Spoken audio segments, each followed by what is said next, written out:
الرحمن الرحیم۔ آج جو ہمارا ٹاپک ہے وہ ہے تغذیہ۔ جاندار عضویے اپنے نمو اور مرمت کے لیے غذا کا استعمال کرتے ہیں، یعنی غذا کی ضرورت ہوتی ہے۔ کئی عضویوں کو اپنے جسم کی حرارت کو برقرار رکھنے کے لیے بھی غذا کا استعمال ضروری ہے۔ اسی طرح انسانی جسم میں موجود تمام خلیوں کو ان کی زندگی برقرار رکھنے کے لیے، ان کے مختلف افعال کو صحیح طریقے سے انجام دینے کے لیے توانائی کی ضرورت پڑتی ہے، اور یہ توانائی غذا کے ذریعے ہی پوری کی جاتی ہے۔ انسانی جسم میں موجود ایک خلیہ دوسرے خلیے سے اور ایک عضویہ دوسرے عضویے سے اگر ہم دیکھیں تو بہت مختلف ہوتے ہیں، اور ان کے غذا حاصل کرنے کے طریقہ کار بھی مختلف ہوتا ہے۔ یعنی آپ پچھلی جماعتوں میں پڑھ چکے ہیں کہ انسانی جسم میں مختلف قسم کے خلیے پائے جاتے ہیں، ان کی ساخت کے تعلق سے بھی آپ پڑھ چکے ہوں گے۔ اسی طرح اگر ہم یہاں پر بات کرتے ہیں تو جاندار مختلف طریقے سے غذا حاصل کرتے ہیں۔ غذا حاصل کرنے کی بنیاد پر ان جانداروں کو دو بڑے زمروں میں تقسیم کیا گیا ہے۔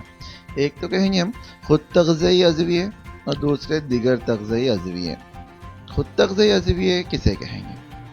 خود تغذیہ عضویے وہ عضویے ہیں جو خود سے اپنی غذا تیار کرنے کی صلاحیت رکھتے ہیں، جیسے پودے خود سے اپنی غذا بنا لیتے ہیں، جبکہ جو دوسرے حیوانات ہیں وہ تمام اپنی غذا حاصل کرنے کے لیے دوسرے جانداروں پر منحصر ہوتے ہیں۔ ایسے تمام جاندار جو دوسرے جانداروں سے اپنی غذا حاصل کرتے ہیں یا غذائی ضروریات کو پورا کرتے ہیں انہیں دیگر تغذیہ جاندار کہتے ہیں، اور اس طرح کے تغذیے کو دیگر تغذیہ کہا جاتا ہے۔ یہاں پودوں کی اگر ہم بات کرتے ہیں تو پودے خود سے کیونکہ اپنی غذا تیار کر رہے ہیں، انہیں خود تغذیہ عضویہ کہا جا سکتا ہے۔ پودوں کے علاوہ چند بیکٹیریا بھی ہیں جو خود سے اپنی غذا تیار کرنے کی صلاحیت رکھتے ہیں۔ آپ اسکرین پر دیکھ رہے ہیں، اسکرین پر اس وقت آپ کے سامنے ایک تصاویر ہیں جس میں چند جانور ہیں۔ ایک تصویر میں جو جانور نظر آ رہے ہیں آپ کو، وہ تمام جانور ایسے ہیں جو دوسرے جانوروں سے یا پھر پودوں سے اپنی غذا حاصل کرتے ہیں۔ تو یہ سب کے سب جانوروں کو ہم کہیں گے یہ دیگر تغذیہ جانور ہیں۔ جبکہ ایک تصویر آپ کو پودوں کی نظر آ رہی ہے، اس میں جو پودے نظر آ رہے ہیں وہ خود سے اپنی غذا بنانے کی صلاحیت رکھتے ہیں۔ جو سبز پودے ہوتے ہیں وہی اپنی غذا خود سے بنانے کی صلاحیت رکھتے ہیں، جو خود تغذیہ کہلاتے ہیں۔ ایسے تمام جاندار جو خود سے اپنی غذا بناتے ہیں انہیں خود تغذیہ جاندار کہا جاتا ہے۔ کیونکہ پودے تمام جانداروں کے لیے غذا تیار کرتے ہیں، انہیں آفاقی غذائی دہندہ یا یونیورسل فوڈ پرووائیڈر کہا جاتا ہے۔ انہی کی بدولت تمام جاندار اپنی زندگی یا اپنی غذا بخوبی حاصل کرتے ہیں، اور اگر یہ جاندار دنیا سے ہٹا دیے جائیں، یعنی خود تغذیہ عضویے یا پودے دنیا سے ہٹا دیے جائیں تو سارے کے سارے جانداروں کے لیے غذا ختم ہو جائے گی، کیونکہ تمام جاندار راست طور پر یا بے راست طور پر انہی پودوں سے اپنی غذائی ضروریات کو پورا کرتے ہیں۔ چلیے اسی سلسلے کی اگلی کڑی کی جانب بڑھتے ہیں کہ کس طرح سے سبز پودے اپنی غذائی ضروریات کو پورا کرتے ہیں۔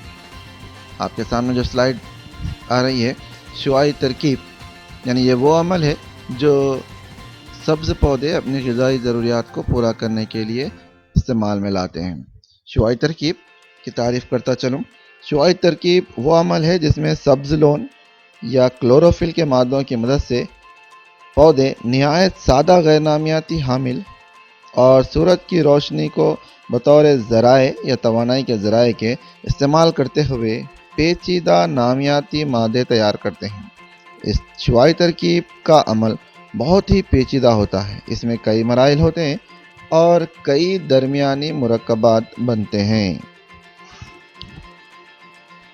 یعنی ہم یہاں یہ کہہ سکتے ہیں کہ آپ تصویر میں دیکھیے جس طرح سے پودے سورج کی روشنی کو توانائی کے ذریعے کے طور پر استعمال کرتے ہیں، اور ہوا میں موجود کاربن ڈائی آکسائڈ کو استعمال کرتے ہیں، زمین میں موجود پانی اور نمکیات کا استعمال کرتے ہیں، یہاں ایک بات کہنا بہت اہم ہے کہ اس عمل کے دوران یعنی شعاعی ترکیب کے دوران آکسیجن گیس بھی خارج ہوتی ہے، آکسیجن گیس بھی تیار کی جاتی ہے جو کہ فضا میں خارج کر دی جاتی ہے۔